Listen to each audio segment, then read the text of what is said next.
Bueno, la idea del clase de hoy es, vamos a hablar un poco de la reconstrucción. Se me fue un poco, vimos esto, ¿no? Vimos el muestreo de señal en tiempo continuo, vimos la definición matemática y modelamos cómo era el muestreo periódico, y vimos qué pasaba en frecuencia, vimos la aparición de copias y cómo las copias, si yo no tenía cuidado con la frecuencia que elegía de muestreo, me aparecía solapamiento. Y terminamos viendo el teorema del muestreo.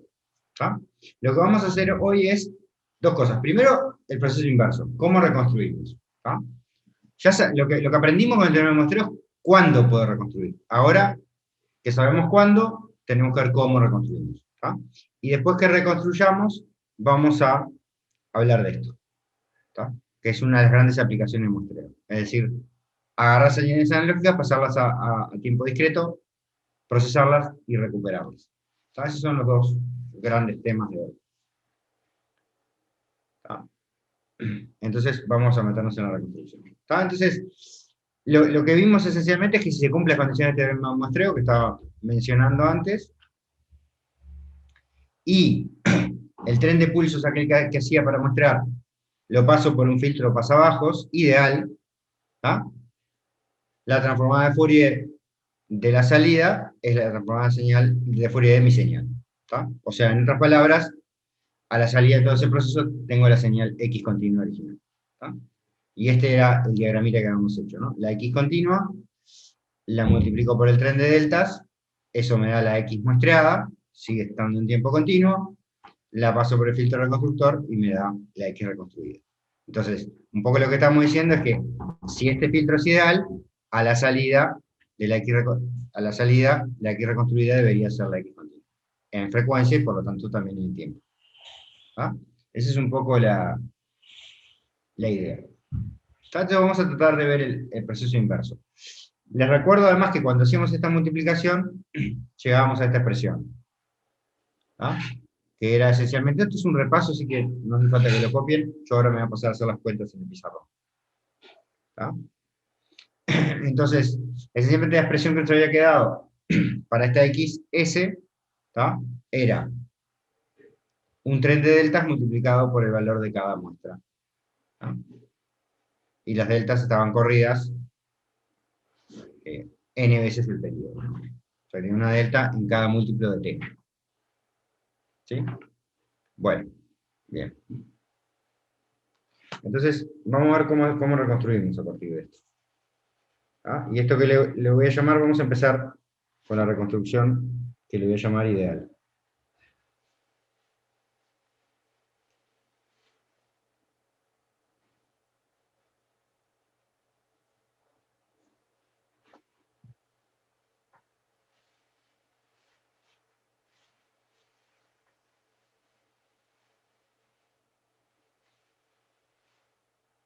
Le llamo ideal porque hay metido un pasabajos ideal en el medio que ya sabemos que no puedo implementar.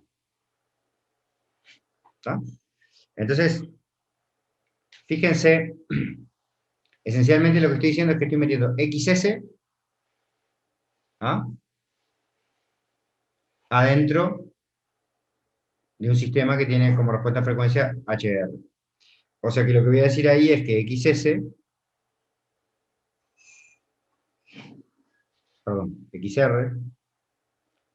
va a ser la convolución de XS por la respuesta al impulso del filtro reconstructor, ¿no? O sea, elegí expresar la aplicación del sistema en frecuencia, en el tiempo, perdón. ¿Tá? Bien, ¿y eso qué quiere decir? Que lo que voy a hacer es la convolución, perdón,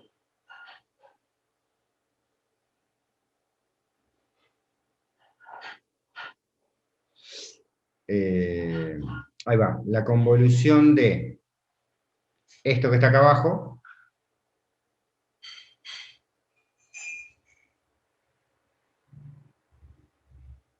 ¿no? Esto grande que está acá abajo, que es el valor de xn por las deltas desplazadas, todo esto convolucionado por HR de t. ¿Tá? Entonces, si lo miran, desde el punto de vista de la convolución, xn es una constante, ¿no? La convolución es con respecto a t, a tiempo. O sea que esto es una constante, por lo tanto esto se puede ver como una combinación lineal de deltas, con lo cual puedo aplicar la distributiva de la convolución acá, y decir que esto va a ser así. Y acá me queda xn multiplicado por unas deltas convolucionadas por la HR de t. ¿Está?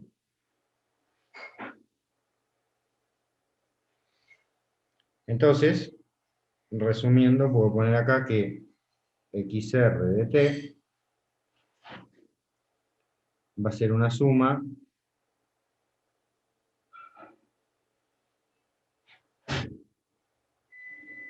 del valor de cada muestra multiplicado por... ¿Qué ocurre acá cuando hago esto? Delta con vuelta con esta función h.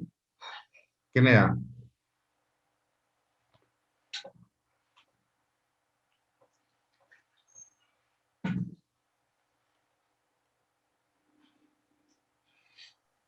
Ahí te queda HR de T menos NT, grande, digamos. Exacto. Convolucionar con una delta corrida, el efecto que tiene es correr la señal. ¿Está? Eso es lo que ocurre. Bien. ¿Está? Esto lo vamos a guardar por acá.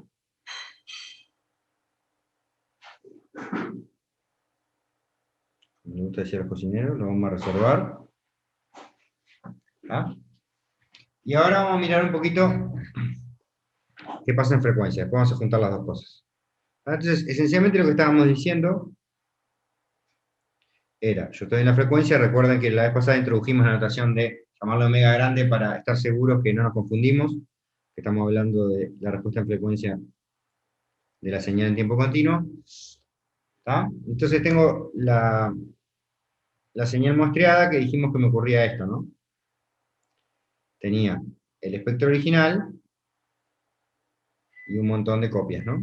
Que aparecían debido al tren de deltas. Entonces la reconstrucción era buscar un filtro así, ¿no? No, perdón, así y así. Un pasabajos ideal. Ese es el HR. ¿Está? Entonces, a esto de acá le hemos llamado la frecuencia de Nyquist. Esta es la frecuencia de corte del filtro, y por algún lado de acá tiene que estar omega S sobre 2. ¿Está? La frecuencia de entrega. ¿Está? Eventualmente, si quisiera, pueden ser iguales, ¿no? O sea, donde corta el filtro puede ser exactamente en la frecuencia de muestra sobre 2. ¿Por qué? Porque en realidad lo dibujé feo a escala, pero la frecuencia de muestreo sobre 2 es exactamente la mitad de la distancia entre los dos, entre la original y la copia. ¿No? No tiene ningún sentido que trate de pegar el filtro contra un lado o contra el otro. Que pase por el punto medio parece lo razonable. ¿No? Después vamos a ver por qué.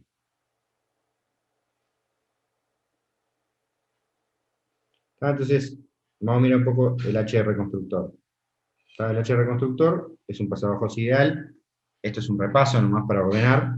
Dijimos que tenía que tener ganancia T, porque recuerden que el muestreo dividía por T. Se va a tener ganancia T en una banda menor que omega C, que estamos diciendo que la voy a elegir, la puedo elegir donde quiera, pero la voy a elegir como omega S sobre 2. ¿Tá? Que además, si quieren, para aclarar, esto es pi sobre T, ¿no? Recuerden que omega S es 2 pi sobre T. ¿Tá? Entonces, esto es pi sobre T.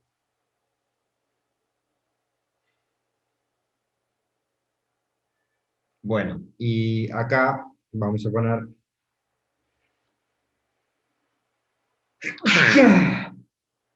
perdón. Cero en otro caso. Hasta acá no hay novedad. Esto es un pasabajos ideal. Y sabemos, ya lo hicimos 20 veces, la antitransformada de un pulso rectangular, son pasabajos ideales, no deja de ser un pulso rectangular, tiene un HR en el tiempo, una respuesta al impulso, que es un seno C, ¿no? Entonces lo voy a poner de las dos maneras. Como un seno de omega C por T sobre omega C por T,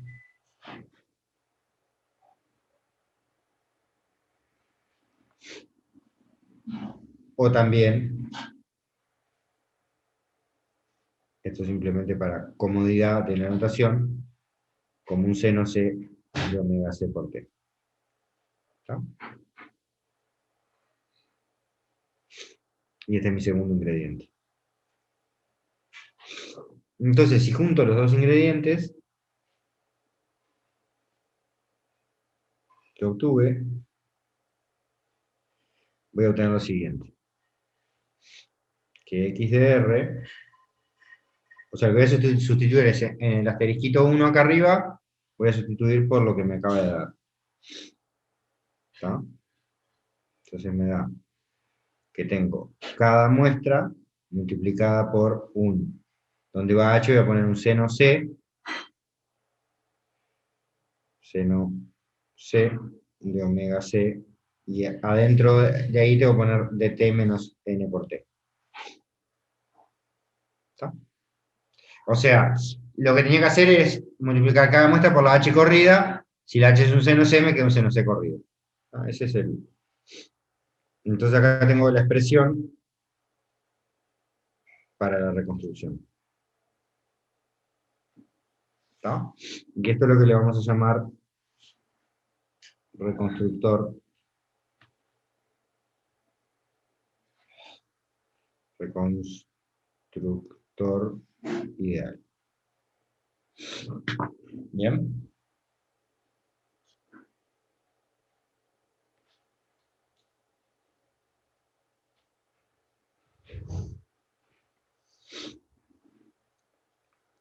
Bueno.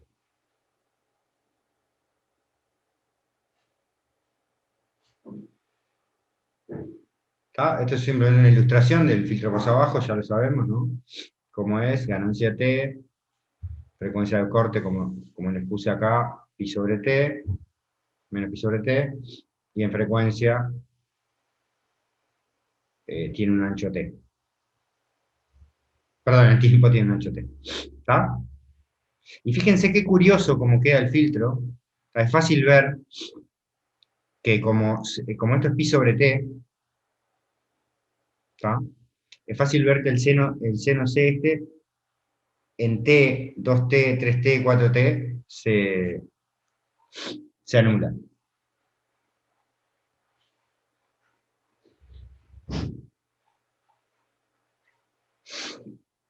¿Está? Entonces, lo que vamos a hacer ahora es tratar de estudiar un poquito por qué esto funciona. ¿Por qué por qué esta XR me da la X original? ¿Está? Entonces, vamos a mirar un poquito esto. Esto es un resumen más o menos de lo que vengo hablando. ¿Está? Esta es la expresión de esta misma expresión, simplemente que acá desarrollé todo. ¿Está? Toda la expresión de seno C. ¿Está? Pero lo importante me quiero centrar es este dibujo. ¿Está? Yo tenía una X continua, la muestré, me quedé solo con esto, ¿no?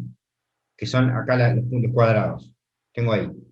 Pero fíjense que lo que hago es, el término 1 es el que está señalado acá. ¿Está? El término 1 se hace con un seno C que tiene n igual 1, o sea, está corrido T. Para saber y entender este dibujo, está corrido T, ¿qué quiere decir? Que tiene el máximo en T, ¿no? Tiene el máximo en T.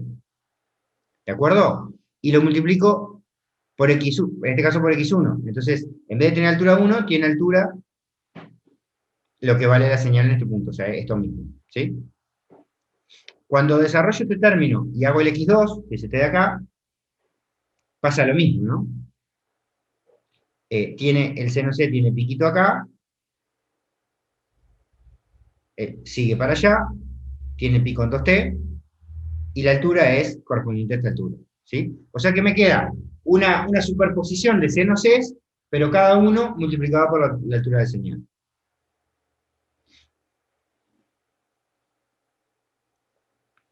¿Sí? Entonces, la primera observación y gracia de esta reconstrucción que estamos haciendo. En T, ¿tá?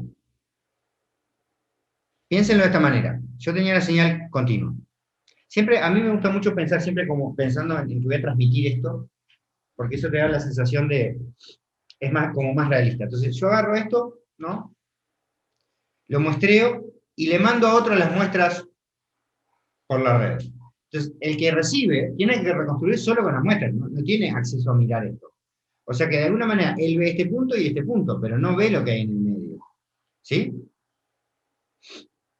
Entonces, de alguna manera, la reconstrucción es un problema, de hecho se le llama también, es un problema de interpolación, ¿no? Tengo que completar esta curva conociendo solo estos dos puntos. Bueno, todos los puntos, ¿no? Pero tengo que completar en el medio.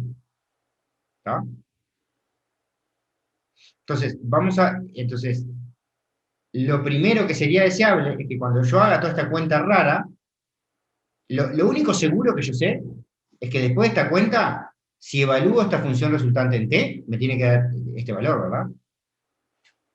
Es la definición básica de interpolación. La función interpolada tiene que pasar por los puntos que te dieron. ¿Sí? ¿Se entiende esa idea? ¿Se entiende? Sí. Entonces, eso se cumple. ¿Por qué se cumple? Porque yo estoy, acá, fíjense que la suma es infinita, o sea, estoy sumando infinitos senos es. Sin embargo, esos senos es, justo en x1, se anulan todos. Fíjense cómo todos pasan por cero acá. Por esa propiedad que les mencioné antes. ¿Está? Entonces, acá solo sobrevive este seno C. En 2t solo sobrevive este seno C, el resto se anula. ¿Está? Entonces, de alguna manera, en cada valor exacto de la muestra no se interfiere. ¿Está?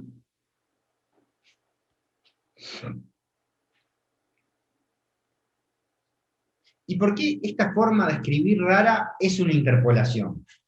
¿Está?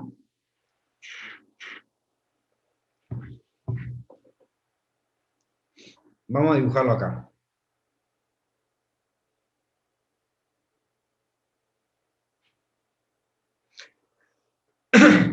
¿Está? El punto es, yo tengo 0 acá, t acá y 2t. Como ejemplo, ¿no? Entonces voy a poner un seno C azul.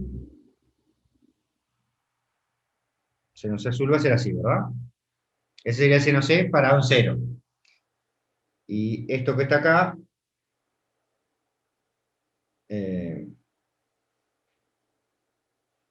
ese punto de ahí va a ser el, vamos a llamarle, ese va a ser el x de 0, esa altura. Bueno, y voy a hacer lo mismo, voy a poner seno C que está parado en t, o sea que ese está acá. ¿No? Y entonces, bueno, perdón, no está parado ahí. Vamos a, para no hacerlo tan trivial, vamos a suponer que está un poco más abajo, ¿no? Que el punto rojo acá está por acá. O sea que me armo el otro seno C, así. ¿Está? Y ahora, el punto es por qué interpola esto. Entonces, permítanme corregir un poquito esto, porque quede un poco mejor. Así. ¿Está? Pensemos que pasa en un punto T intermedio ahora. Imagínense que me paro acá.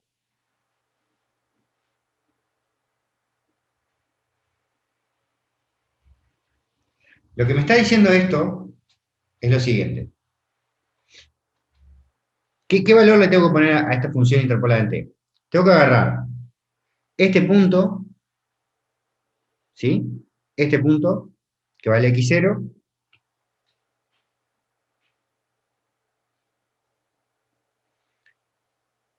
multiplicarlo por lo que vale el seno C acá,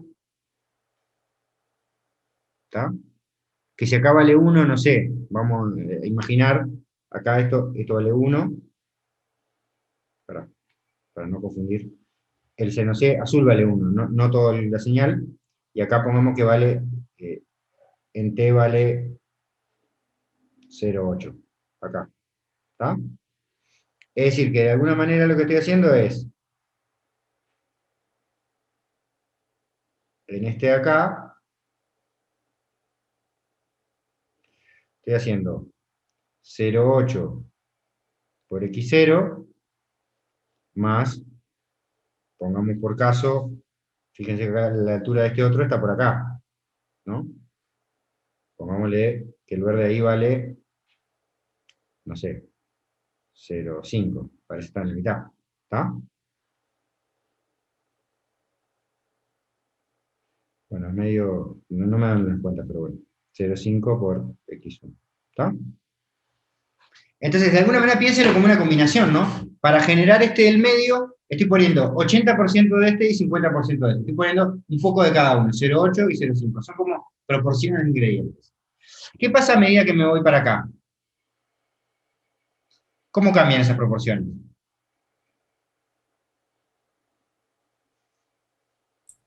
Más del azul y menos del verde, ¿no? Claro, y llegando al extremo de que cuando me paro acá, queda solo el azul, ¿no? Entonces, en realidad, si ustedes lo miran, esto describe una curva así, ¿no?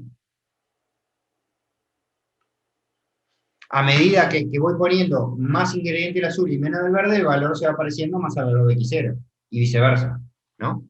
Entonces, esta forma rara de expresarlo genera este tramito de acá, ¿no? ¿Se entiende la idea? ¿Por qué esto interpola? Sí, sí, sí. ¿Ah? Entonces, ustedes quizás están acostumbrados a una forma, que después la vamos a ver en un rato, de interpolar, que era agarrar este punto, y trazar una línea, ¿no? Bueno, entonces otra forma de expresarlo, pero hace lo mismo. Y quiero dejarles claro, esto no hace esa interpolación que ustedes conocen. Esto no es una interpolación lineal, no es una recta entre medio. ¿Está? ¿Quedó claro hasta acá? ¿Más o menos? Sí, sí, se entiende. Entonces, acá vamos a ver otra visión de esto. ¿Está? Nosotros ya dijimos que esto es precioso matemáticamente, pero es imposible. ¿Está? Y por eso le vamos a llamar a esto el conversor de tiempo discreto a tiempo continuo ideal. ¿Está? Y le vamos a llamar DC. Como al otro le llamamos CD, a este le llamamos CD. De tiempo discreto a tiempo continuo. ¿Está? Entonces, funciona así. Paso 1, conversor de la señal discreta a la señal, al tren de deltas. ¿Está? Que es, esencialmente, no está escrito ahí, pero es esta expresión de acá adentro. ¿Está? Luego de eso lo paso por el filtro reconstructor y tengo la señal reconstruida. ¿Está? Eso si quisiera ver qué hay adentro. Después esquemáticamente lo vamos a mirar como todo esto, esta línea punteada es esta, lo vamos a ver como una caja negra y le vamos a llamar DC. ¿Está? Y tiene un parámetro T porque vos no podés reconstruir sin saber el periodo de Monterey. ¿Está? Entonces, ¿por qué es ideal? Porque acá está involucrado un filtro reconstructor ideal, eso es una razón, y la otra razón se ve acá clarísima. Si tengo que hacer esto en una computadora, el seno C este es infinito. Todos estos senos C son infinitos, ¿no? Entonces en la práctica es muy complicado, complicado no es imposible, pues necesito infinitos valores de seno C para reconstruir de forma exacta. ¿Ah? O sea, el problema no es el infinito de la sumatoria acá. Imagínense que mi señal XN solo tiene 10 muestras. Incluso así, cada seno C que combino es infinito de largo. O sea que estoy sumando infinitas cosas, cada una infinita de largo. Entonces, es una cuenta muy complicada de hacer, por no decir imposible. ¿Está? O sea que en la práctica no puedo hacer esto. ¿Está?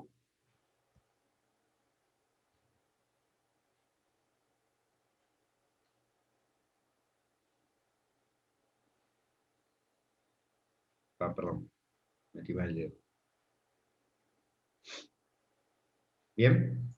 Bueno, entonces, ¿cómo usamos este conversor para procesar una señal analógica en tiempo discreto.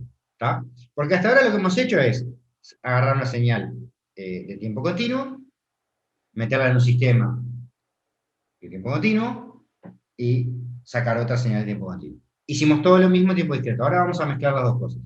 ¿Tá? Entonces, nuestros dos ingredientes principales van a ser el conversor CD y el conversor DC. ¿Tá? Entonces, vamos a crear, como ya les conté, les adelanté unas clases, un sistema combinado así, donde entra la señal continua, la muestreo, idealmente, tengo la señal discreta muestreada, la proceso en tiempo discreto, sale la salida en tiempo discreto, la convierto al tiempo continuo de vuelta. ¿Tá?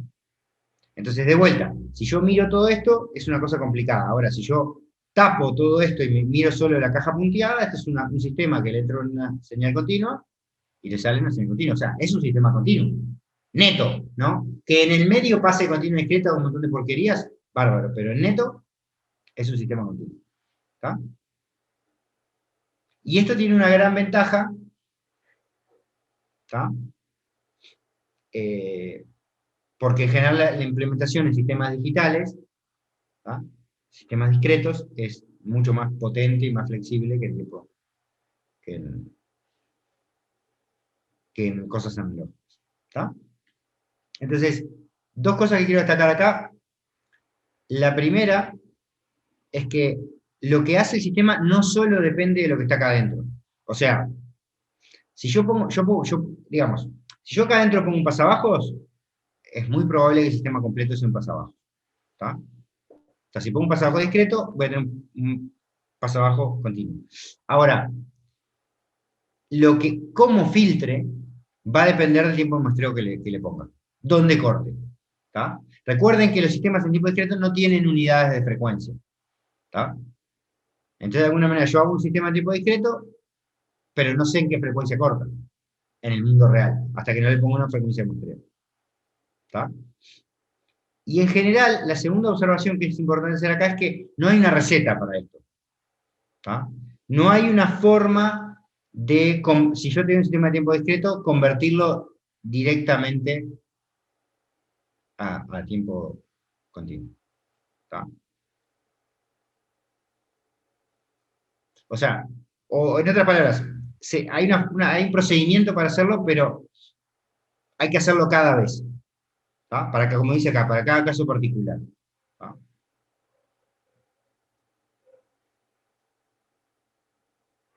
No es que si acá tenés un pasabajo tal, que acá tenés un pasabajo tal. No. Va a depender de la frecuencia de muestreo y un montón de cosas.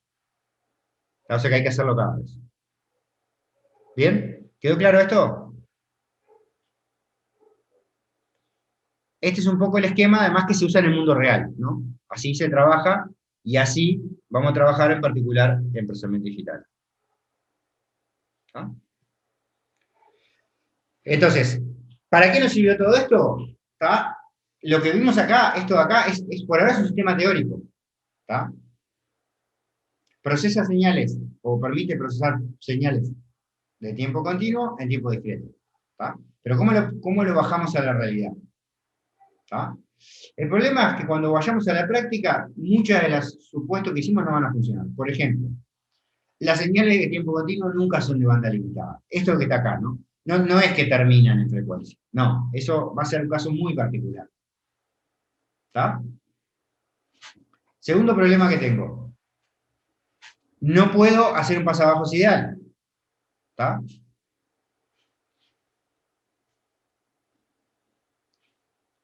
Tercero, los sistemas que implementan los conversores no son perfectos. ¿Tá? Y esto lo vamos a ver un poquito más adelante. ¿Tá? ¿Dónde aparece? Pero aparecen más problemas, además de la banda limitada. ¿Tá? Esencialmente relacionados con que recuerden que en la computadora ustedes no pueden almacenar un real con precisión infinita. ¿Tá? Ustedes aprendieron ¿cómo se llama? En métodos numéricos, que hay un umbral de representación que se llama el epsilon de la máquina, que es lo que te dice qué tan parecidos son los números, perdón, ¿Qué tan diferentes tienen esos dos números para que la máquina los vea como diferentes? ¿Tá? Si tenés dos números muy parecidos, hay un punto que la máquina no los puede guardar como diferentes, y los guarda como el mismo. ¿Tá? Entonces, para tener todo eso en cuenta, se usa un modelo un poquito más real de procesamiento, donde ocurre esto. ¿Tá? Y ahora vamos a ver un poco por qué aparece esto. Lo primero es, las señales de tiempo continuo no son de banda limitada. Entonces, lo que se hace, por raro que parezca, es, bueno, se la transforma de banda limitada a prepo. ¿Tá? Es decir, este filtro anti-aliasing lo que hace es matarle todas las frecuencias a partir de un punto. ¿Tá? Por ejemplo, si sabemos que tenemos voz hablada, ya sabemos que más allá de 4 kHz la señal no va a tener mucha información. Entonces, ¡pum!, la mato. ¿Tá? Entonces, me queda esta señal prefiltrada o anti-aliaseada acá, y la voy a meter ahora en la versión real del conversor, que ahora le voy a llamar un conversor AD. ¿Tá? Entonces, recuerdo que le dije otra vez, este trabalengua es, le llamo analógico digital cuando estoy en la práctica, le llamo continuo discreto cuando estoy en la teoría. ¿Tá? Entonces acá voy a tener una X que no es la X que hubiera querido tener mostreada, es una X diferente, porque le metí el filtro antes. ¿Tá? Lo meto en el sistema de tiempo discreto, tengo la señal filtrada, reconstruyo con el conversor digital analógico y tengo eso pronto. ¿Está? Entonces, así va a ser una cosa real. Entonces, vamos a ilustrar un poco por qué es importante esto del filtro anti-aliasing. Y esto se basa en lo que siempre les digo. En la vida real, no hay cosas que no se pueden evitar. ¿Tá? Que las computadoras tengan una precisión finita no se puede evitar. ¿Tá? Que no pueda tener señal de banda limitada no puedo evitar. Entonces, cuando uno no puede evitar algo, ¿tá? Es el ejemplo que siempre le digo de los patines. Sabés que en un momento te vas a caer. Bueno, lo importante es elegir cómo te caes. ¿Tá? No da lo mismo. ¿Tá? Si te caes con la cara, no es lo mismo si te caes con las manos. ¿No? Y esto es un poco la misma idea. Yo sé que mi señal no es de banda limitada, o sea que todo esto va a andar mal. Pero yo quiero elegir la opción menos mala de entre semana. ¿Está? Entonces, este filtro anti-aliasing, ¿qué va a hacer? Bueno, lo que va a hacer es, dada la frecuencia de muestreo que yo quiero usar, rebanarla a la mitad de la frecuencia de muestreo. ¿Está? Por eso se usa una frecuencia de muestreo que sea omega S sobre 2. ¿Está? Entonces, un poco lo que le estaba diciendo, incluso en una sección teórica, conviene emplear un filtro anti-aliasing. Y esto es porque el aliasing es mucho peor que la pérdida de ancho de banda. O sea, más vale vos, por gusto, recortarle un pedazo de señal que no recortarle y dejar que el muestreo te agregue aliasing. Entonces, vamos a mirar un poco ahora por qué. Imaginen este caso. ¿Está? Acá tengo una señal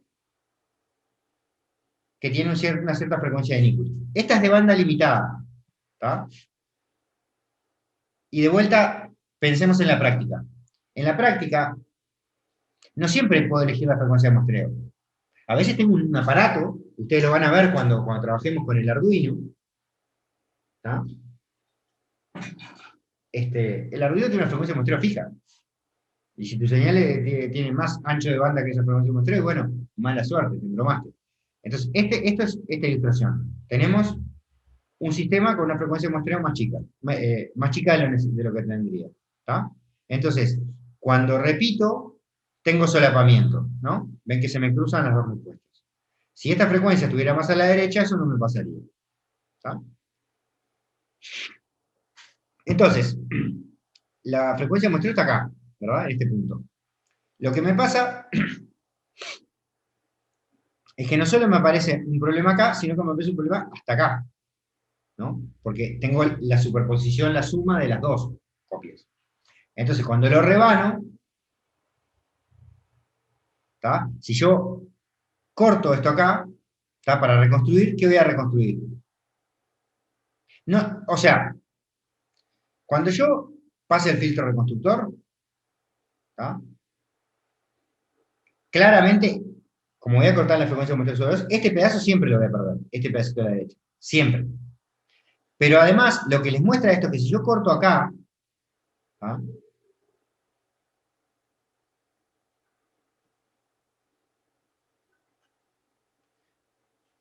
Vamos a hacerlo así, ¿tá? Así cortaría normalmente. Perdería ese pedazo, está, perfecto. Pero si corto acá, cuando hay aliasing, pierdo ese pedazo, pero además parte de lo que reconstruyo no es lo que tendría que tener. Porque acá esta señal baja y acá no baja. ¿Sí? ¿Se dan cuenta del problema? Sí, sí, sí. Entonces, si yo lo prefiltro con el filtro aliasing, mi señal original en vez de ser esta, es esta ya truncada. Y cuando la repito, me queda esto. ¿Tá? Entonces, si ahora hago lo mismo y trato de reconstruir acá, fíjense lo que pasa. Está bien, el pedazo de afuera lo perdí. No, eso no tiene arreglo. Pero hasta la frecuencia de corte, mi señal se comporta bien. ¿Tá? Porque no se le metió la interferencia del costado. ¿Tá?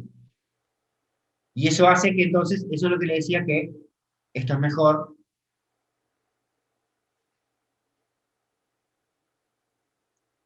que,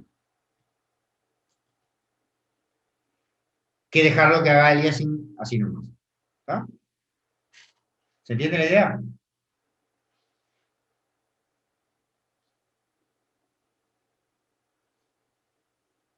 ¿Sí? Sí, sí. Sí, sí. Bien. Bueno, entonces, esto, lo que acabamos de hacer es describir un sistema, esto creo que me van a quedar rectángulos, no, bien. Describo un sistema real, ¿tá? Para procesar. Ahora me quiero centrar un poquito en la reconstrucción, ¿tá? Porque dijimos, bueno, la reconstrucción no se puede. ¿Tá? Voy a dejar acá el ejemplo de no sé, lo perdí acá, ¿tá? Entonces, ¿cómo hago esto para que funcione mejor?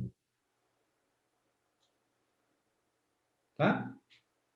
Entonces, así como empezamos hablando de la reconstrucción real, ahora, perdón, ideal, vamos a pasarnos a la reconstrucción real.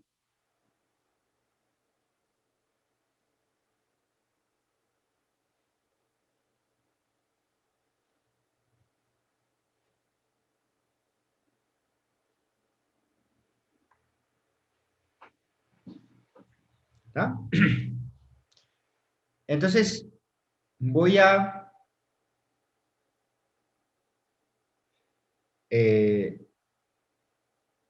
hacer un sistema que le voy a llamar mantenedor de orden cero. ¿Tá? Entonces, primero vamos a hacer acá el diagramita. Esencialmente, un sistema de reconstrucción tiene que arrancar con la señal de tiempo discreto. La tiene que meter en este bloque que está siempre, ¿tá? Que es el conversor a tren de impulso. ¿Tá? Esto recuerden que el conversor a tren de impulsos acá agrega la frecuencia de muestreo. ¿Tá? Y esto es lo que me da la XS. ¿Tá? Que, o sea, esa es la que tiene todas las copias. Quiero filtrarlo. Entonces, lo que voy a hacer acá es, como no puedo poner mi filtro reconstructor ideal, voy a poner este filtro y lo voy a llamar H0. Otro. ¿Tá? Y acá voy a tener una que le voy a llamar X0. ¿Tá? Reconstruido. Entonces, lo que vamos a discutir ahora es, ya que no puedo poner acá el reconstructor ideal, vamos a ver qué pasa con diferentes opciones para ese filtro. ¿Tá? Entonces, el mantenedor de orden cero es una elección posible. ¿Tá? Y es una elección bastante intuitiva.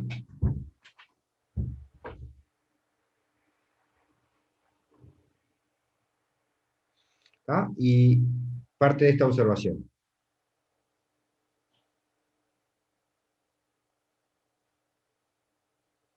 ¿tá? Tengo ahí mi señal. Voy a tener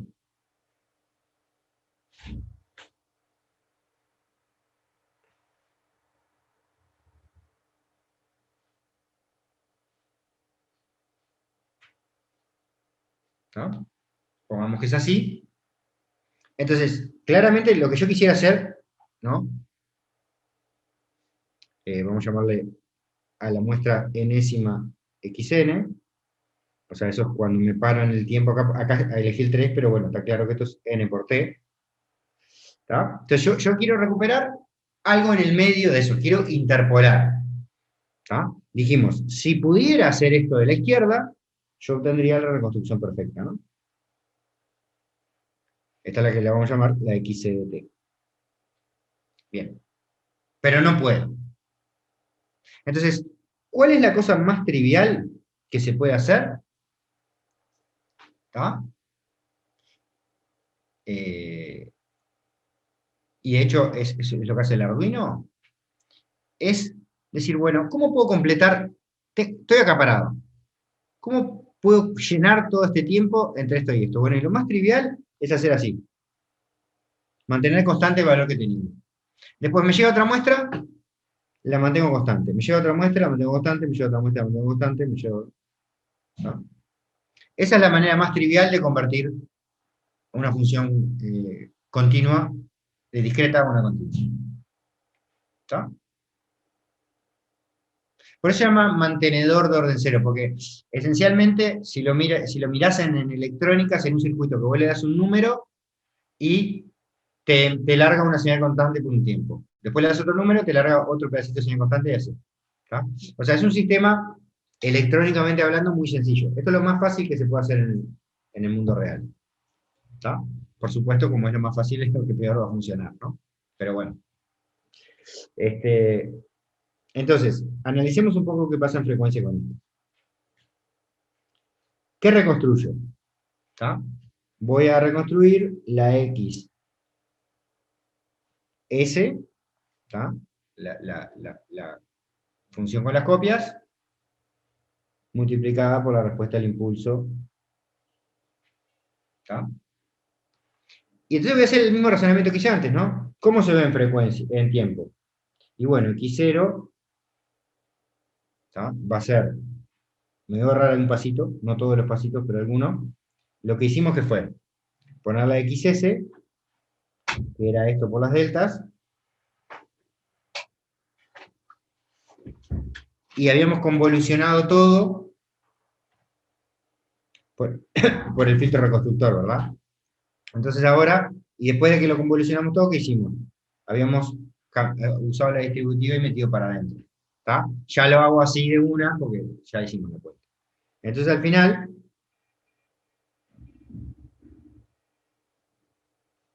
mi x0 reconstruida, en realidad tiene la misma forma.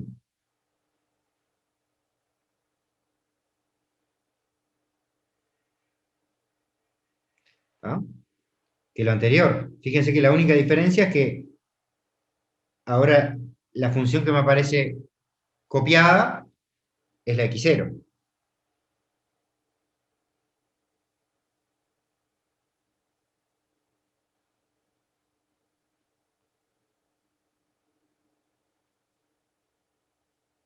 La h0, perdón. ¿Sí?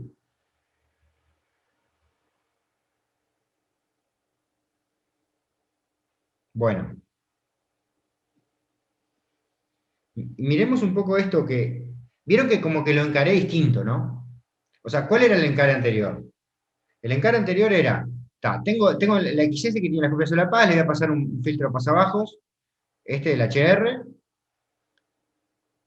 para matarlo en frecuencia. Pero vi que en el tiempo era complicado. Entonces, cambié de punto de vista. Dije, me paro en el tiempo. Vamos a hacer algo que sea fácil en el tiempo. ¿Tá? ¿Qué forma tiene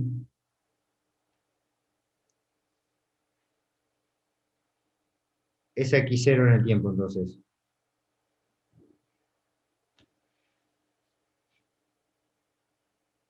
Esa H0, perdón, dale con X0.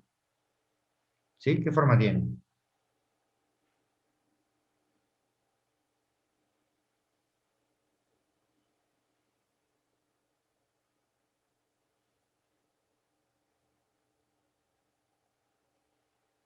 Fíjense que lo que hace es un valor, xn, te lo transforma en un rectángulo, así, ¿no?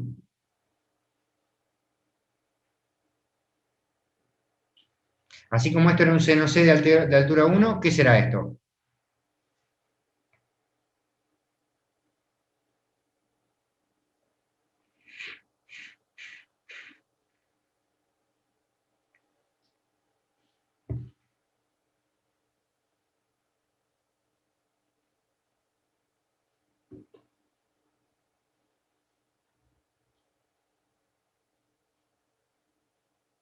Va a tener que ser algo de altura 1, obviamente, ¿no? ¿Cómo tiene que ser x0 para que cuando lo multiplique por este, o si quieren, mírenlo acá, ¿no? ¿Cómo tiene que ser x0 para cuando h0, perdón, para que cuando lo multiplique por x0 me dé eso?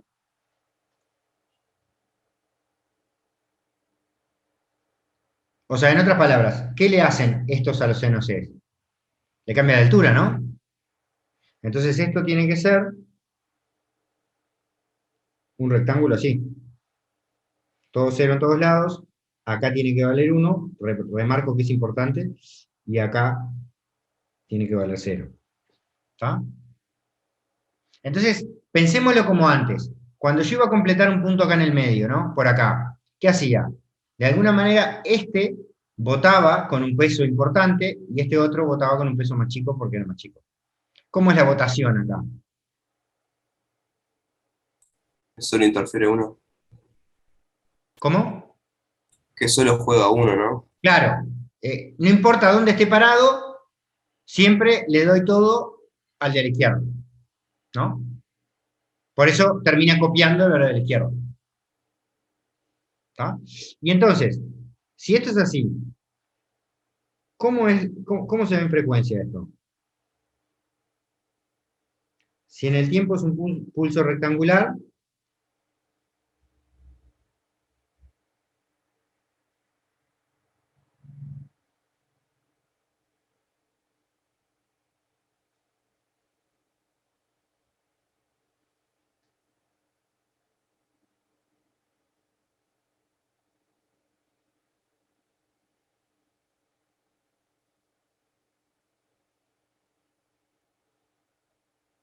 ¿qué va a ser en frecuencia? Perdón,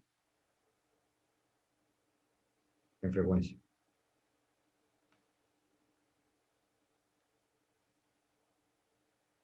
¿Qué función es? Transformar en pulso rectangular.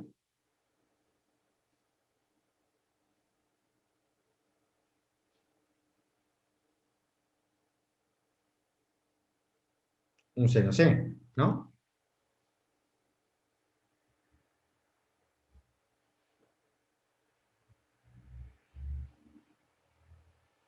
Y un seno C,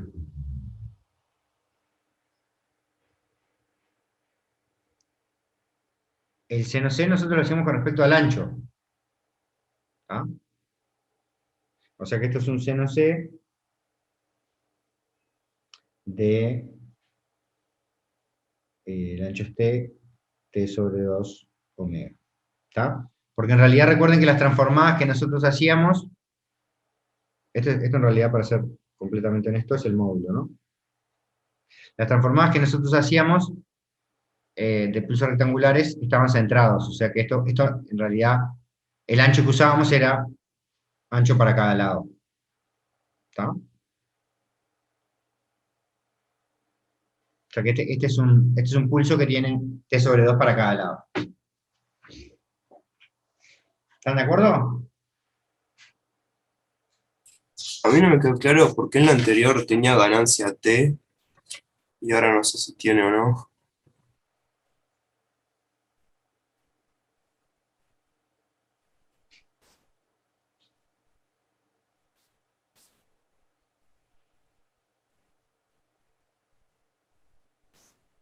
Si tienes. A ver, claro. Sí, ahí lo hice rápido. Esto tiene que ser claro, tiene que ser T por. Está bien. ¿Sí? Ah, ok. Sí, sí. Igual, está bien. Acá me estoy centrando más que nada, me importa el comportamiento, no la ganancia, pero está perfecta la observación. ¿Está?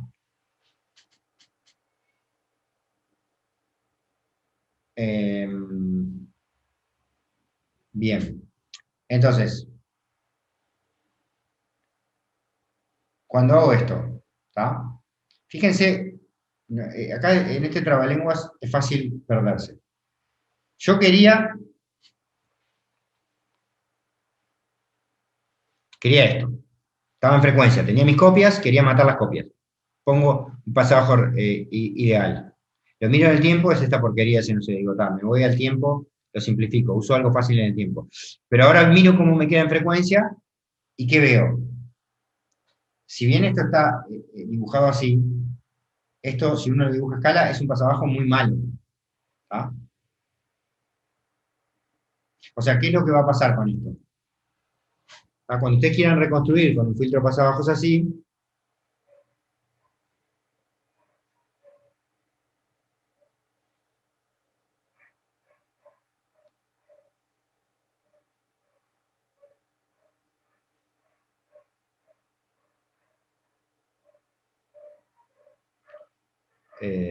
esto va a pasar lo siguiente. Van a tener la señal, van a tener la copia, y este C no C va a ser algo así. ¿No? Entonces ya no va a cortar tajantemente y ya me va a dejar pasar un pedacito de la copia. ¿No? Porque recuerden que además, esto yo lo dibujé así, pero ¿cómo se dibujaba? Si era un módulo, en realidad esto es así, ¿no?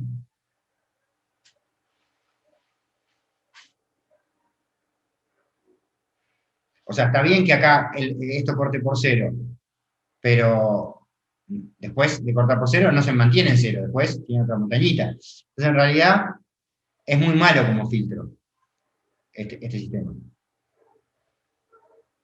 ¿Tá? Es muy simple en el tiempo.